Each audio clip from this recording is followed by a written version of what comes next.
Hello, this is Anthony Whitfield, and I'm here to do my presentation on Larry Hurtado's book, Destroyer of the Gods, Chapter 3.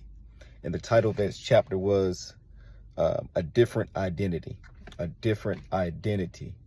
And in that chapter, Larry Hurtado is really talking about what sets the Christian faith apart from the greater Roman context, the greater cultures that are in the Roman Empire at that time. And in this chapter, he's talking about like one of the things that was so different about the Roman culture and the religions of the Roman time is like those religions, they were based primarily on ethnic identity, who you was as a person, where you were born, where you were from, etc. And one of the things I took away from the chapter is that it was interesting that they had so many gods that they picked up along the way. Like you could have one set of gods for your where you were born, another set of gods from if you moved and you grew up in another place, and if you went out of town and you went to another place, you picked another set of gods. So they revered and worshiped all these different sets of gods. For example, they had, and then one thing, and another thing that was interesting is the empire cults that they had there. The emperor cults that they had there, where some on the eastern side of the empire, they started picking up these emperor cults to show their respect and adoration for the emperors. And it just went to go show it like how fluent they were and how acceptable they were to other gods. And that was something that was part of their culture, something that was part of their lifestyle, that's part of their way of life. And that really what sets Christianity apart, because Christians were expected to distance themselves and totally separate from any of the other gods. Christianity was something that set them apart, was the fact that their belief in the one and only God that set Christianity apart from every other religion, with exception of Judaism. And in this chapter, Hurtado does a great job of showing that even though the Jews and the Christians, they both shared the belief in one God, that Christianity also should be looked at as even distinct from Judaism, in and of the fact that in Judaism, the belief in one God, it was still based on their ethnic identity. They still, the Jews were looked at according to their ethnic background, and that's what they followed. Even though they had that belief in the one God, the Romans didn't look at them the same way. Even though they didn't agree with them per se, they kind of still categorized them as atheists, because they felt like they didn't revere the gods enough. They were more willing to give the Jewish people a pass because of the ethnic identity, because the Romans really, they had a thing that they really wanted to respect somebody's ethnic identity, where they came from. So they was willing to give the Jews more of a pass than they were the Christians. The Christians, they pretty much, the Romans disdained them. They disdained them almost totally, just because one, they only believed in the one God, and they separated themselves from all the other gods. And two, it wasn't based on any ethnic background. It was just, they kind of saw them as just deciding to separate from all the other guys. And granted, in this chapter, Hurtado does say that Christianity wasn't alone in following deities that wasn't a part of their ethnic background.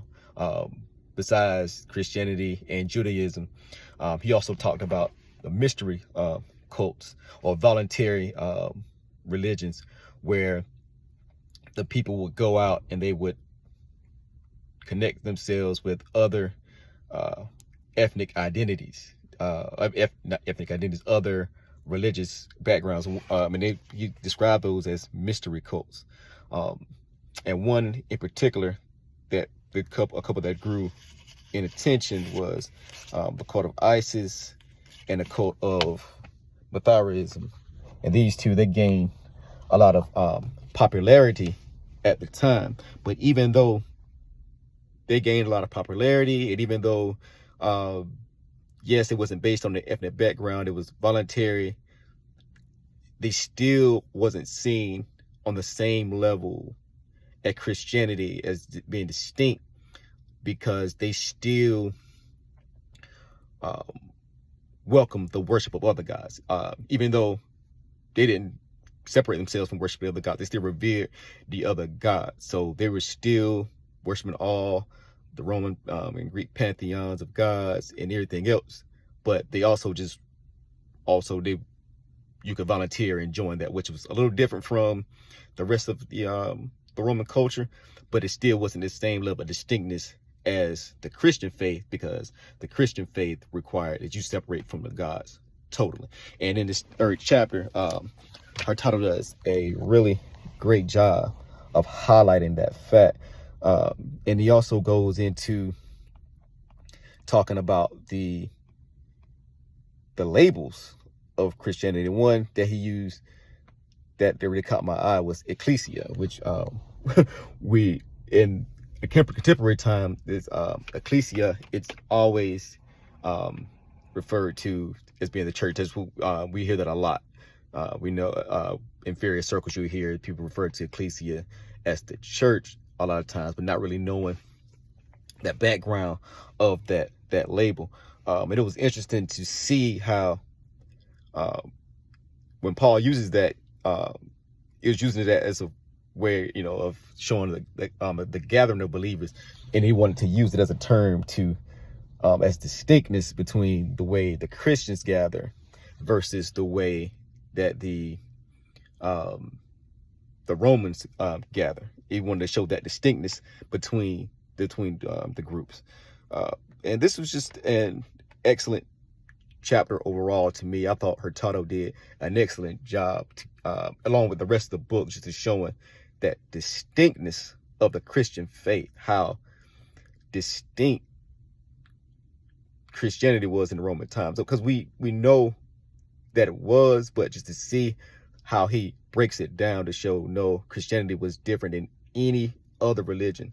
And that includes Judaism, because a lot of times we just assume that Judaism and Christianity was linked in that time, and they were linked. And he makes a point of saying that Christianity shouldn't be looked at as being a separate religion really at that time, but a movement within Judaism.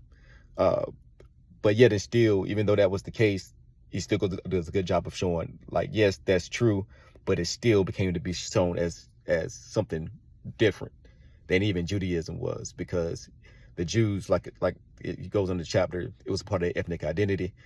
The Christians were not. And also another thing, that Christianity was so evangelistic, and so it was drawing other people away from the Roman cultures. And Judaism, even though they had people to follow Judaism, it wasn't part of their main thing as much as Christianity was, and it was costing them a lot of money. So, and that's goes on to play along too of why they hated Christianity so much, and watched them so disdain, because it was separating families from each other. People wasn't going to, they stopped going to the temples and things like they were before, and it just went a long way of just showing how the Romans showed so much disdain for them. But yeah, this was a great chapter, a great book overall, showing the identity of the Roman faith traditions and the faith background of Christianity, and just letting you know that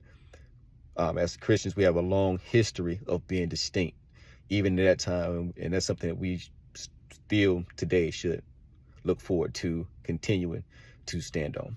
Thank you.